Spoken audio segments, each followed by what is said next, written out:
आइए देखते हैं problem. 3 equal resistance connected in series across a source of EMF together dissipate 10 watts of power. What would be the power dissipated in the same resistor when they are connected in parallel across the same source of EMF? Option A 10 watt, option B 45 watt, option C 90 watt, option D 180 watt. ठीक है, तो again जो हमारा problem है ये resistance के topic से है। तो यहाँ पर बात हो रही है 3 equal resistance have a connection in series across a source of EMF together. ठीक है, तो ध्यान से क्वेश्चन को देखिए। यहाँ बोल रहा है 3 इक्वल रेजिस्टेंस, इक्वल रेजिस्टेंस हो रहा है मतलब वैल्यूज क्या रहेंगी, 3 रेजिस्टेंस की वो सेम रहेगी। हैव कनेक्शन क्या बोल रहा है, series across a source of EMF and dissipate 10 what together, वो एक साथ 10 वॉट डेसिपिएट कर रहे हैं। तो what would be the power dissipated in the same register when they are connected in parallel across the same source of EMF. तो समझने के लिए अभी आप देखिए यहाँ पर, तो यहाँ पर बात ये हो रही है कि भाई मान लीजिए कि 3 रेजिस्टेंस क्या है हमारे सीरीज में। ठीक है, 3 रेजिस्टेंस क्या है, सीरीज में है। ठीक है, और क्या बोल रहा है, तीनों का वैल्यू सेम है। तो ऐसा मान लेते हैं हम कि वैल्यूज क्या है, आर एंड आर। ठीक है, have connection in series across a source of EMF, EMF इसको हम ई मान लेते हैं। Together dissipate 10 watts of power. तो जब ये 3 रेजिस्टेंस जिनकी वैल्यू सेम है, जब उनका सीरीज कनेक्शन है और सप्लाइड क्या है एक थ्रू द ईएमएफ ई, तो तीनों रेजिस्टेंस क्या कर रहे हैं यहाँ पर, पावर डेसिपेट करेंगे 10 वॉट्स। ठीक है भाई, तो यदि हम देखें यहाँ पर क्योंकि सीरीज कॉम्बिनेशन है ना, तो हर एक रेजिस्टेंस का मान लेते हैं पावर क्या है, क्योंकि रेजिस्टेंस की वैल्यू सेम है तो पावर भी क्या रहेगा, हम वहाँ पर से यहाँ पर P इक्विवेलेंट कर लेते हैं, तो P मान लेते हैं। तो क्योंकि 3 रेजिस्टेंस हैं, यदि हम लोग बात करेंगे तो टोटल पावर डिसिपेशन कैसे लिख सकते हैं हम लोग इसको, so we can write P plus P will be equal to how much, this is the 10 होगा ना, क्योंकि ये हमने मान लिया कि रेजिस्टेंस R का पावर कंजप्शन कितना है P, उसी प्रकार से इसका R, इस R का P और इस R का भी कितना हो गया P, सीरीज कॉम्बिनेशन हो गया। तो इक्वल टू हमने 10 लिखा। तो यहाँ पर यदि हम इसको सॉल्व करेंगे तो P इक्वल टू कितना हो जाएगा, 10/3 हो जाएगा।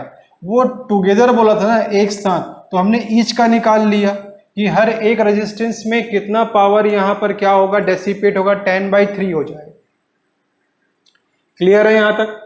ठीक है, अब यदि आप देखिए तो यदि हम वोल्टेज की वैल्यू यहाँ पर निकालें कि वोल्टेज ड्रॉप, यदि हम निकालें कि वोल्टेज ड्रॉप हमारा कितना होगा with the each resistance, so this is given as what, ये E/R हो जाएगा ना, कितना होगा, दिस इज E/R हो जाएगा। ठीक है, मान लेते हैं कि भाई ये वोल्टेज हो गया,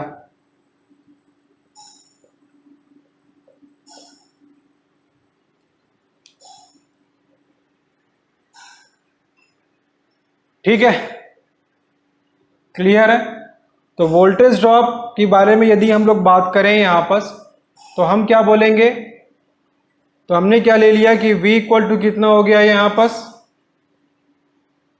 तो कितना हो जाएगा ये E बाई, क्योंकि R की वैल्यू रेजिस्टेंस क्या है यहाँ पर सीरीज में, तो ये कितना हो जाएगा, this is given as V equal to E/3 हो जाएगा, क्योंकि रेजिस्टेंस की वैल्यू सेम है ना। ठीक है, तो अब देखिए, अब यहाँ पर यदि मुझे R निकालना है, R की वैल्यू फाइंड आउट करना है, तो what we can write, this is given as V²/P लिख सकते हैं। तो V²/P लिखेंगे तो V की वैल्यू कितनी है, this is given the E/3 square divide bye P की वैल्यू कितनी है, ये 10/3 हो जाएगा। फर्दर सॉल्व करेंगे तो कितना आएगा, E²/ ये हो गया 9 और दिस बिकम 3/10, मतलब कितना आएगा, E² ये हो जाएगा 30 होगा। तो बेसिकली R की वैल्यू कितनी आ गई यहाँ पर, So we can say R will be how much? This is given as the E square by 30. ठीक है, क्लियर है। स्टेप बाय स्टेप हमने सॉल्व किया। 3 रेजिस्टेंस सीरीज में था, सीरीज कॉम्बिनेशन लिया, ठीक है। टोटल पावर कंजप्शन क्वेश्चन में दिया हुआ है तो 10 लिखा, तो यहाँ से each power consumption on the resistance आ गया, मतलब हर एक रेजिस्टेंस में कितना पावर डिसिपेट होगा ये हमारा यहाँ पर से फाइंड आउट कर लिया। फिर हमने निकाला कि भाई हर एक रेजिस्टेंस का वोल्टेज ड्रॉप कितना होगा, मतलब कितना वोल्टेज यहाँ पर होगा, तो E/3 हो जाएगा। तो यहाँ पर से फिर हमने R की वैल्यू को फाइंड आउट किया, जिस गिवन एज V²/P। क्लियर है, तो हमने V की वैल्यू पुट किया और यहाँ से पावर की वैल्यू पुट किया, तो रेजिस्टेंस R की वैल्यू आ गई। तो ये रेजिस्टेंस जो हमने रेजिस्टेंस के लिए निकाला ये उस कंडीशन पर रेजिस्टेंस क्या है, सीरीज में, ठीक है। जो रेजिस्टेंस सीरीज पे है तो उस समय क्योंकि सब रेजिस्टेंस हमारा सेम है इसलिए R भी है, R की वैल्यू क्या होगी, E²/3 हो गया, मतलब हर एक रेजिस्टेंस की वैल्यू कितनी हो गई, E²/3 हो गया, E²/30 हो गया यहाँ पर से, ठीक है। अब पैरेलल कॉम्बिनेशन के बारे में बात हो रहा है, ठीक है। अब पैरेलल कॉम्बिनेशन के बारे में यदि बात हो रहा है तो यदि हम फर्दर इसको सॉल्व करें फॉर द पैरेलल कॉम्बिनेशन, तो पैरेलल कॉम्बिनेशन के लिए यदि हम ड्रॉ करें तो तीनों ही रेजिस्टेंस क्या होंगे, यहाँ पर से ये हो जाएंगे पैरेलल, तो ये हो गया R, ये भी हो गया R और ये भी क्या हो गया R, तीनों क्या हो गया, पैरेलल कॉम्बिनेशन आ गया। अब पैरेलल कॉम्बिनेशन आ गया तो क्या हम इसका इक्विवेलेंट रेजिस्टेंस निकाल सकते हैं। पैरेलल में क्या होगा equivalent resistance, this is given as what, R/3 हो जाएगा, this is given the R/3। और यदि हमें R की वैल्यू तो हमको मालूम है ना, तो R की वैल्यू हम क्या लिख सकते हैं, E²/30 is given the E²/30 divide by 3 करेंगे तो ये कितना आएगा, दिस इज द E²/90 हो जाएगा, इतना ही होगा। ये तो R इक्विवेलेंट निकल गया पैरेलल कॉम्बिनेशन का। लेकिन हमें क्या निकालना है, जब ये तीनों रेजिस्टेंस पैरेलल कॉम्बिनेशन में होंगे तो पावर कितना डेसिपेट करेंगे, हमको ये निकालना है। ये तीनों रेजिस्टेंस मिलके पावर कितना डेसिपेट करेंगे पैरेलल कॉम्बिनेशन में, ये हमें क्वेश्चन में निकालना है। तो हम निकाल सकते हैं, तो पावर यदि हम लोग बात करें इन दी पैरेलल कॉम्बिनेशन ना, इन दी पैरेलल कॉम्बिनेशन, तो we can write this is given as E² क्या लिखना पड़ेगा, R इक्विवेलेंट लिखना पड़ेगा। और आप ये देखेंगे कि पैरेलल कॉम्बिनेशन में, ये सीरीज कॉम्बिनेशन में तो हमारा वोल्टेज था वो डिवाइड हुआ था, लेकिन पैरेलल कॉम्बिनेशन में आप देखेंगे तो वोल्टेज तो सेम ही होगा ना।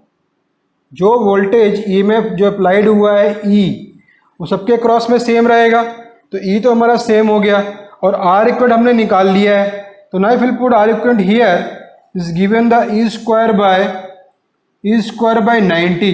so further we'll solve, so this is given the जो पावर हमारा निकल के आएगा पैरेलल कॉम्बिनेशन रेजिस्टेंस में, वो निकल के आएगा 90 वाट।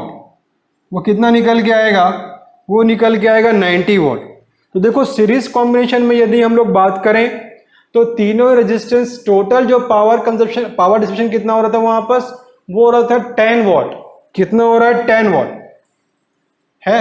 यदि 3 इक्वल रेजिस्टेंस को हमने सीरीज में कनेक्ट किया था तो as per the question power dissipation कितना हुआ, 10 वाट। लेकिन जब उसी 3 रेजिस्टेंस को हमने पैरेलल में कनेक्ट कर दिया तो पावर डिसिपेशन कितना हो गया, 90 वाट हो गया। तो हमारा आंसर क्या आएगा, ऑप्शन सी आएगा 90 वाट, ठीक है। लेकिन मैंने थोड़ा सा इसको आपको यहाँ पर एक डिटेल वे पे बताया है। एक और मेथड है, अभी देखिए, we can solve this problem also by other method. देखिए वो कैसे करेंगे, हमको ये मालूम है यदि हम लोग पावर के इक्वेशन से जाएं तो पावर इक्वल टू क्या होता है, V²/R होता है ना। पावर इक्वल टू क्या होता है, V²/R होता है, ठीक है, क्लियर है। तो अब यदि हम इसको फर्दर सॉल्व करेंगे तो आप देखेंगे कि भाई यदि हम लोग सीरीज कॉम्बिनेशन में जाएं, सीरीज कॉम्बिनेशन में जाएं तो आप देखेंगे सीरीज कॉम्बिनेशन में, तो सीरीज कॉम्बिनेशन में हम लोग जाएंगे तो रेजिस्टेंस यहाँ पर क्या लिखना पड़ेगा, हमको R इक्विवेलेंट लिखना पड़ेगा। तो जब हम इसको फर्दर सॉल्व करेंगे तो V²R इक्विवेलेंट कितना होगा सीरीज कॉम्बिनेशन में, this is given as the 3R, इतना ही होगा ना, इतना ही होगा। और हमको ये मालूम है कि सीरीज जब कॉम्बिनेशन इस 3 रेजिस्टेंस का हो रहा है तो पावर डिसिपेशन कितना हो रहा है, वो हो रहा है 10 वॉट। वो कितना हो रहा है, 10 वॉट हो रहा है। तो we can write here V square divide by 3R equal to कितना हो गया, 10 वॉट हो गया। तो यहां से फर्दर इसको सॉल्व करेंगे तो ये होगा वी स्क्वायर बाई आर, ये कितना हो जाएगा, दिस बिकम द 30 वॉट। होगा कि नहीं होगा, कुछ नहीं किया, सिंपल पावर का इक्वेशन लिखते हैं V square by R. As per the question गए तो सीरीज कॉम्बिनेशन में कितना पावर डिसिपेशन हो रहा है तो वो हमें मालूम है, इसलिए हमने लिख दिया पावर इन सीरीज कॉम्बिनेशन। और सीरीज कॉम्बिनेशन में क्या निकालना पड़ेगा, इक्विवेलेंट रेजिस्टेंस निकालना पड़ेगा। कुछ नहीं किया, राइटली पुट किया। तो ये हमें क्वेश्चन में मालूम था 10 वॉट दिया, 10 वॉट की वैल्यू पुट कर दिया। आर इक्विवेलेंट सीरीज कॉम्बिनेशन में क्या निकालेंगे तो 3R हो जाएगा। बस फर्दर सॉल्व किया तो V square equal to 30 watt आ गया। ठीक है, अब हमको निकालना है कि पैरेलल कॉम्बिनेशन में पावर डिसिपेशन कितना होगा। तो भाई यदि पैरेलल कॉम्बिनेशन के बारे में बात करेंगे तो पावर निकालना पड़ेगा पैरेलल कॉम्बिनेशन में। सो अगेन क्या लिखना पड़ेगा, वी स्क्वायर आर इक्विवेलेंट लिखना पड़ेगा। तो आप देखिए यहाँ पर, तो अब यदि पैरेलल कॉम्बिनेशन के बारे में बात करेंगे तो आर इक्विवेलेंट कितना आएगा, वो तो R/3 हो जाएगा ना। अभी ये कितना होगा, R/3 हो जाएगा। तो क्या लिख सकते हैं, दिस इज दी R/3 हो जाएगा। तो फर्दर हम इसको सॉल्व करेंगे तो ये क्या आएगा, V square by R into 3 हो जाएगा। और वी स्क्वायर बाई आर की वैल्यू कितनी आई है, 30 इंटू क्या करेंगे, 3 करेंगे। तो पैरेलल कॉम्बिनेशन में पावर कंजप्शन कितना, पावर डिसिपेशन कितना आएगा, दिस इज दी 90 वॉट। ये कितना आएगा, ये 90 वॉट आ गया हमारा आंसर। ठीक है, तो also we can solve in this fashion. बहुत जल्दी हमारा आंसर आ गया यहाँ पर से। ठीक है, तो it's better to adopt this method in the competitive examinations. Clear है, अच्छा प्रॉब्लम है। ऐसे प्रॉब्लम एग्जामिनेशन में आए हुए हैं, JEE लेवल पे ऐसे क्वेश्चन बहुत बार एग्जामिनेशन में फ्रेम किया हुआ है। ठीक है, एग्जामिनेशन में कई बार ऐसा होता है कि ऐसे लेंदी क्वेश्चन देकर कई बार कैंडिडेट्स इस क्वेश्चन को छोड़ देते हैं कि भाई इतना लेंदी क्वेश्चन है, सॉल्व करने में समय लगेगा। ऐसा कुछ भी नहीं है, ये एक बहुत ही कॉन्सेप्चुअल और एक अच्छा क्वेश्चन है, एक बेसिक लेवल का। यदि एक अच्छी प्रैक्टिस होगी तो आप इस क्वेश्चन को कुछ फ्यू सेकंड्स में ही आप इसको सॉल्व कर सकते हो। ठीक है, तो ऑप्शन जो सी होगा 90 वॉट, ये हमारा आंसर होगा इस क्वेश्चन का। जब सेम इक्विवेलेंट रेजिस्टेंस जब पैरेलल कनेक्टेड होंगे तो कितना होगा, 90 वॉट का कंजप्शन होगा।